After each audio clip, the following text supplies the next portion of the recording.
Lyon have been forbidden from recruiting any new players. They are desperate to get back into the Champions League. They haven't played the Champions League since 2019-20. They're currently 1 point outside the Champions League places in Liga. If they sell half their team to make money, it's going to be a lot harder to finish in the top 3, in the top 4.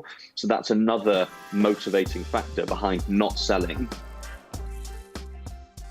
In France, Ligue 1 giants Lyon have been hit with a provisional relegation at the end of the season and issued a transfer ban due to financial mismanagement that has Lyon $500 million in debt. France's National Directorate of Management Control handed down the punishment to the American-owned club after hearing on Friday. Lyon can avoid being relegated at the end of the season, but will need to, quote, demonstrate a much healthier economic outlook. For more on this, take a listen. And I want everybody to know, just as I stood in front of you with 7 points after 14 games, and I was the one fool that said we're not getting relegated, I'm telling you, we're not getting relegated. Just as it was true back then, it's as true now. We have resources that go way beyond the needs of this club.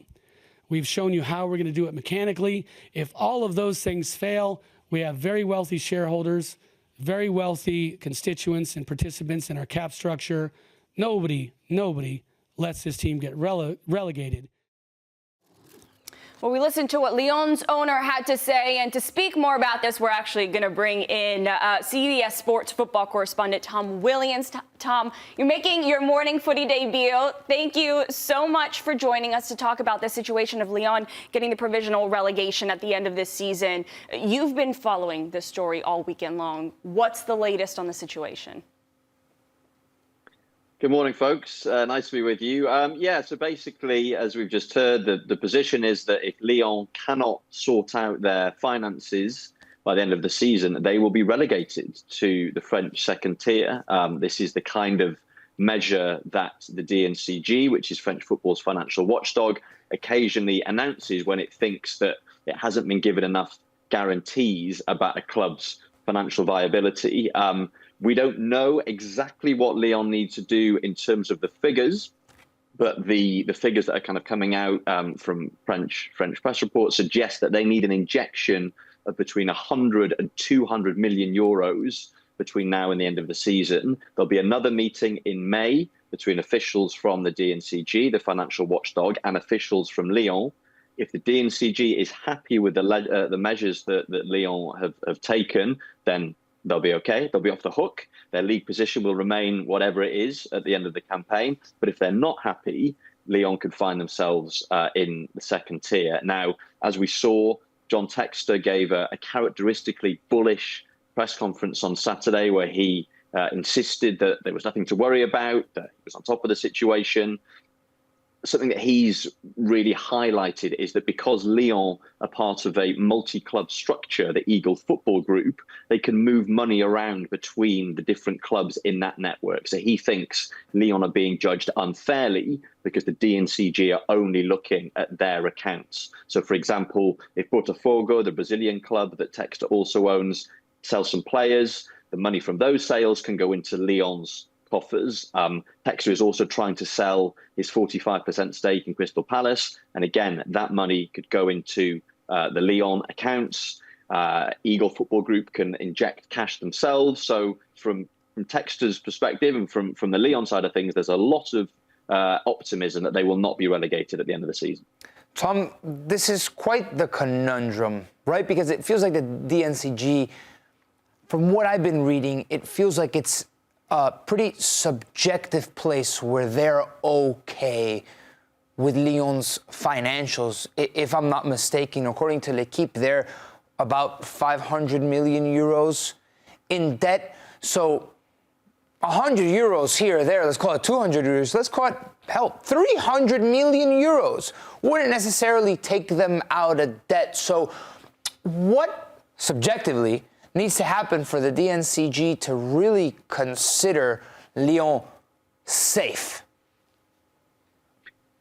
They need to find some money. They need to put some money into their accounts. I think one of John Textor's frustrations is that he knows, or he says, that there is money coming down the pipeline. He knows what he intends to do in the weeks and months ahead to bolster Lyon's finances and put the club back in a more healthy position. The DNCG is not all that interested in what is going to happen. It wants to know what a club's accounts look like right now when they look at them. And if they see that there are shortfalls and they see that there is debt, that's when they announce measures like the measures that they've announced against Lyon. And I think this is where part of the tension comes in. John Textor, as a club owner, an American background, feels like he should be able to run his businesses, his football clubs, as he wishes.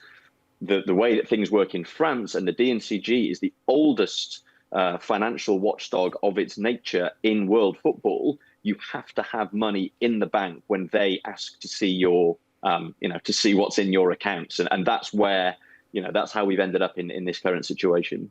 So there's going to be a lot of moving around of money and maybe even players, and that's going to lead us into our Zillow new home search, because this club could look a little different in Lyon trying to get the money that they need to be healthy financially. I mean, how different could this club look after the winter transfer window?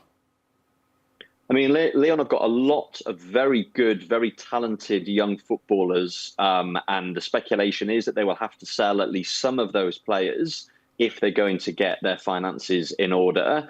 The first two names that have kind of drawn people's attention are Ryan Cherki and Malik Fofana. Cherki, stupendously skillful 21-year-old French playmaker, and Fofana, a 19-year-old Belgian winger. They've both made exceptionally good starts to the season, and I'm sure there'll be plenty of clubs who'd love to take them off Lyon's hands in the January transfer window.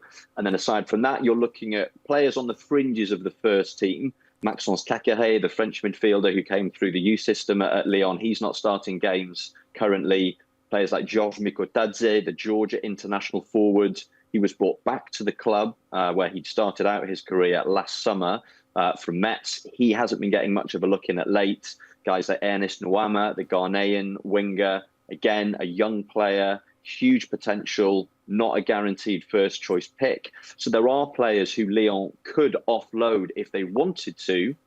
But again, going back to this rather remarkable press conference that John Textor gave on Saturday, he says that Lyon do not have to sell. If they want to keep Cherki, who is, the darling of the Lyon fans, Textor says they can. There are other ways for them to find money. And so while there's this expectation that Lyon will have to sell, Textor says that's not the case. And another thing to take into account is that in addition to this relegation that the DNCG announced, any new players, they are desperate to get back into the Champions League. They haven't played the Champions League since 2019-20. They're currently 1 point outside the Champions League places in Liga. If they sell half their team to make money, it's going to be a lot harder to finish in the top three, in the top four.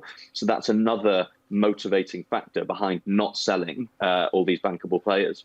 Tom, with what has happened financially to Bordeaux, with the TV rights fiasco in Liga, in France specifically, how bad of a look is this for French football? Yeah, I mean, it's a very challenging time for French football. I mean, historically, Liga has not really been a money-spinning league. French clubs pay much higher taxes than their rivals in other European leagues. It's never been a very lucrative league from a commercial point of view, or in terms of TV rights. You mentioned the TV rights situation. That's what's really complicated things. The league went out to tender in the most recent round of TV rights negotiations, sort of 12, 18 months ago. The league was hoping to end up with annual income from TV rights of €1 billion. This was their initial pitch. This is what they told the clubs, and the clubs inevitably got very excited about that. They've ended up with a TV deal that brings in about €500 million per year. So half of what they were aiming for. It represents a 60% drop in terms of TV income compared to what the French clubs were receiving last season. Now, the clubs with deeper pockets, with broader shoulders, your Germans, your Marseilles, they've been able to carry on spending money anyway, because they're able to raise money in different ways through commercial revenue, through gate receipts, etc., selling players.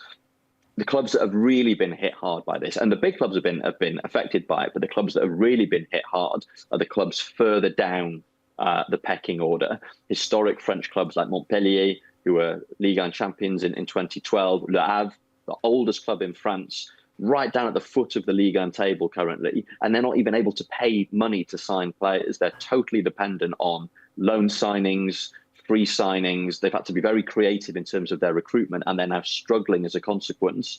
What's happened to Bordeaux, who are now in the fourth tier, has really sent a chill down the spines of French football club presidents and supporters and everyone else involved in the game. The fact that Lyon now as well potentially could be dragged into Ligue 2 because of financial issues is just another sign that, you know, it's a difficult time in French football, and there is just an awful lot of anxiety around at the moment. Well, Tom, it's definitely an interesting story. I mean, I'm interested to see what happens with not only Lyon, but all the other clubs in this ownership group, such as Botafogo. So, I mean, but only time will tell. So thank you so much for joining us to talk about this. You can check Morning Footy off the bucket list now. Consider it done. My pleasure. Thanks very much. Love it. Thank you. Well, everyone, we're going to take a quick break. On the other side, we'll be talking all things Conmebol, so stick with us.